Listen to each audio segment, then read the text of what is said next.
I think we all know, like, oh, I can do these things and I can do things, through Christ and all that. But then when you're met with childbirth, that's a whole raw new level where you're like, no, I can't do this. There's no possible way. Like, you're in the middle of it and you're like, nope, I'm done. I take everything back. If you could just stop and rewind, hit the rewind button, I can't go any further. The sleepless nights, the postpartum depression, and even when I feel at my last wit's end, he made me for this. It was just something that I can look back now in awe and say, number one, God, you are good. You are good to me, and you made us so well, and you made me for this.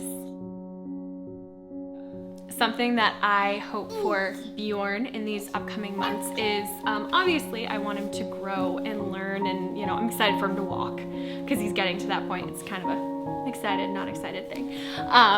But it's that song that we sing in church, The Blessing. The first time I heard it, it just hit me so hard. That idea of praying over our children and just, the Lord bless you and keep you and shine his face upon you.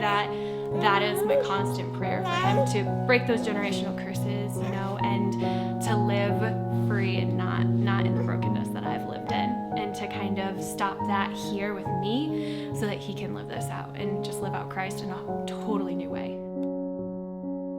So what I've learned the most about myself in the midst of raising two young children is that I am my mother, which isn't a bad thing, but like the words that come out of my mouth, sometimes it's a flashback to the 90s. But honestly, I have probably not gotten enough sleep to fully grasp what I've been learning. Exhaustion leaves little room for self-reflection. But the one thing I feel like I've been acutely aware of since day one is that I am not enough. I felt that when I was nursing my infants and they wanted to eat every 5 minutes. And I feel it now when I pick up Nora from school and she's in tears because Max didn't invite her to his birthday party. And I feel this, I am not enough. Like, I cannot be her 24/7 comforter, but Jesus can. Right? What I hope for Nora right now, she's 7 and she's starting to understand the way the world works, both the beauty and the brokenness of it. And my hope for her is that in that she will discover that all of it ultimately was intended to point her to Jesus. And for Albert, I am still just trying to keep that kid alive. Old danger powers. So I wish I had something deeper to say right now, but I am just trying to keep our walk-in clinic expenses down. Other than thank you to the village that surrounds me and helps me with him. There is many a Sunday where I'm running around church because I can't find him, and someone is like, I caught him trying to use the mic stand as a weapon, but I've got him. And so that's all I have for him right now. So something I've learned about myself in this season is that I have less control. But knowing that, there's almost a relief, because for years, you spend time trying to teach your kids everything that you have in them, and you have all these expectations, and then they become the people that God is sort of molding.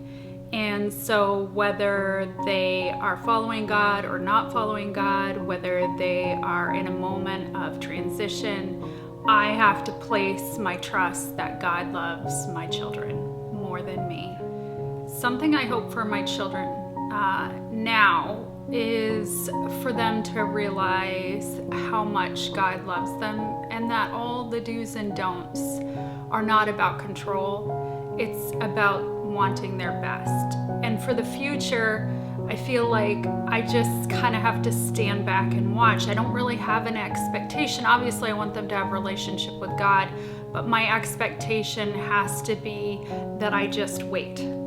I wait and watch and hope and pray. Yeah, and I think, again, it goes back to relying on all the things that I put on into it in the beginning, I hope come out.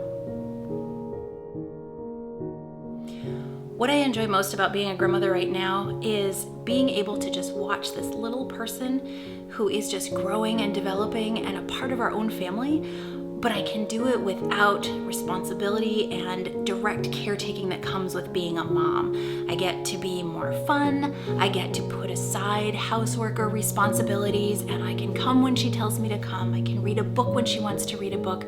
I can snuggle on the couch, and I know that this is just the most precious time with that little person.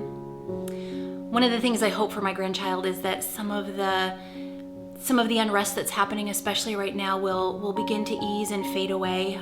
Political unrest and racial discord. I hope that she has an opportunity to grow, to become a teenager, a parent, maybe a grandparent someday. I know everyone hopes that for their grandchildren, and I do the same, that she has those opportunities and that they come with as much joy as it has come for me.